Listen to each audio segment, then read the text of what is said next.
Isa na naman pong pamamaraan kung paano tapalan po yung ating mga butas na damit ang aking ituturo sa inyo.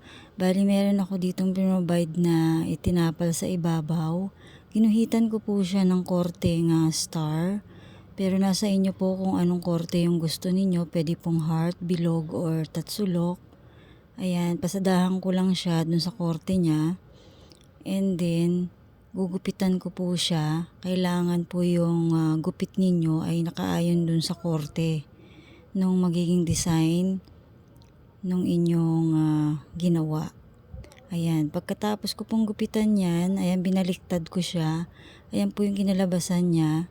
Yung korte ng star ay na-shape ko. Ngayon, magpo-provide ako ng damit na ipapatong ko doon sa may korte.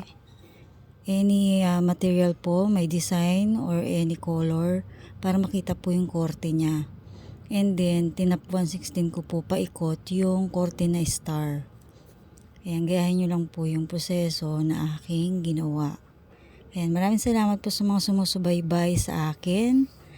Lalo na sa mga tapan ko dyan. Salamat po sa inyong suporta at nandyan pa rin po kayo. Kahit matagal na ako hindi nakakapag-upload. Maraming salamat po sa inyong panonood. Pa-like and share naman po.